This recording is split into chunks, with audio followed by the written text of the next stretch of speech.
In a provocative interview with German outlet Bild, U.S. journalist Tucker Carlson took aim at Germany, surprisingly hailing Russian President Vladimir Putin. Carlson said Germans should be angry at their own leaders, not Russian President Vladimir Putin, over the country's decline. He claimed Russia is rising while Germany is falling, and warned that Berlin is scapegoating Putin to distract the public. Carlson praised Putin's leadership and said he has done a great job for Russia, better than any recent German leader. He accused former German Chancellor Angela Merkel of wrecking Germany through mass migration that the country may never recover from. Carlson, in the interview, argued that Berlin uses anti-Russia rhetoric to hide the economic pain and political failures plaguing modern Germany. He pointed out that Germany is expected to end 2025 in recession for the third consecutive year. Carlson pushed back against German outlet Bild editor Paul Ronsheimer, who called Putin a criminal during the tense interview. The U.S. journalist further said that he wasn't defending Putin, but rather highlighting Germany's internal dysfunction. This comes as tensions between Berlin and Moscow escalate over Germany's support for Ukraine in the ongoing conflict. Earlier this month, German Defense Minister Boris Pistorius said troops must be ready to kill Russian soldiers if needed. In response, Kremlin spokesman Dmitry Peskov warned that Germany was once again becoming dangerous to Russia. I think it's so important for every person to look around and make your own decisions about what's important. What's important to you? What around you in your life? What do you see in your family, among your friends, in the town that you live in that's going wrong? Those are the biggest problems. Not what some shill on television is telling you your biggest problems are. He can shut up, but he won't. But look around. What's the biggest problem in your life? And if you're burdened by a car loan or some credit card payment you can never actually make, if you can't afford to make the full payment on your credit card 2 months in a row, that's a crisis, okay? That's a crisis. If you're in the hole to DraftKings to a point where you can't pay. No, I'm serious. These are huge problems, and most of them are money related. And if they're not solved, you're not getting married, and you're not having children, and you're not gonna have a happy, fulfilling life, period. And they tell you, oh, it's all about values. Yeah, okay, values. You can't afford a house? I don't care what your values are like. You're not having 4 kids in an apartment. So you need to be heard on that. And anyone who tells you, oh, shut up, racist, hoist the middle finger and tell them, keep talking to me that way, pal, and we'll punish you. Anyway, sorry, excuse me.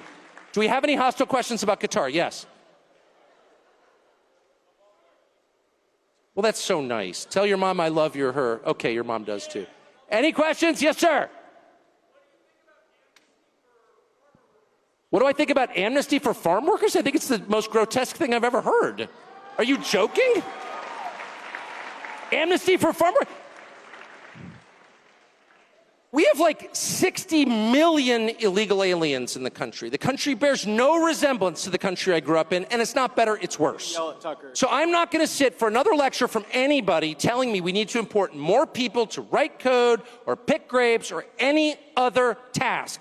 Period. It hasn't worked. The country hasn't gotten richer. It hasn't become more unified. Those words should burn on the tongue of anyone who utters them. How dare you talk like that? Amnesty. How about deportation? What about that? I mean, look, and let me just say, people say all kinds of things. It doesn't mean it's happening, but I think it's worth being a little paranoid about it. I mean, I think everyone in this room is paranoid. It's important to make sure even the people you love are true to their word. Doesn't mean you hate them. Again, I don't take my kids I love my kids more than anything. I don't automatically believe everything they tell me because I'm not a moron. Because I understand that people don't always say the truth. So, but anyway, yeah, any kind of amnesty is not only a bad idea, it's like outrageous. Anyway, sorry, I've been told to take the mics. I'm sorry, I know you guys have good provocative questions about Qatar, but I've been asked to talk to this guy. How you doing tonight, sir? I'm spun up, baby. First off, I'd like to thank you for coming to this event. I'm 20 years old. I've been watching you for the past 12 years of my whole life, every single night. I've always listened to you, so thank you for coming. We love to listen to your opinions, listen to you preach basically to everyone.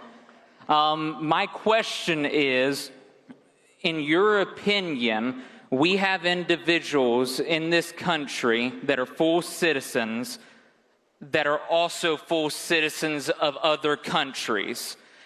In your opinion, how can somebody pledge allegiance to two countries at the same time, and is that something that we should be allowing? I mean, I think your question says it all. Obviously, that's absurd. I quote the New Testament, but I also refer to common sense when I say that no man can serve two masters. It's not possible. I only have one wife for that reason. You say to your wife, I'm going to take another wife, but I'm going to love you just as much. Nothing's going to change. My wife's going to look at me like, no, it's one wife.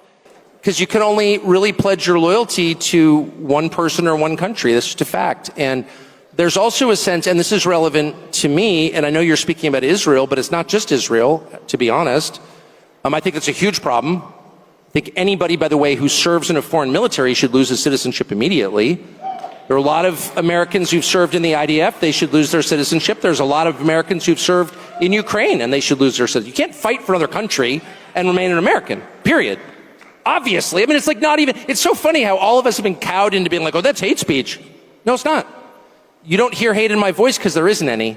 It's just an obvious recognition of the truth. But there's a more insidious thing, and I say it's not just Israel. I'm not just trying to like give myself cover. I'm being honest. There are a ton of countries that offer citizenship, actually, some of which I love. I have been offered citizenship in a couple different countries that I really like, and I thought about it. And then I thought, no, there's something about being lashed to the mast. Like, everyone can see that America's in trouble, the demographic trends are really bad, and the country's decaying, its cities are falling apart. So you're like, oh, wow, maybe I should flee. And then I'm like, my ancestors are from here. My parents are buried right across from my kitchen. I'm staying here. And the second you make that decision in your head, like, I don't care what happens to America, I will be here, it totally changes your attitude. You're like, I don't even care, it's my country. And they've been here for so long and fought in all of these wars. My ancestors, and I'm sure yours, would be totally shocked by some of the conversations. Foreign flags in the Congress? Are you joking? Get out.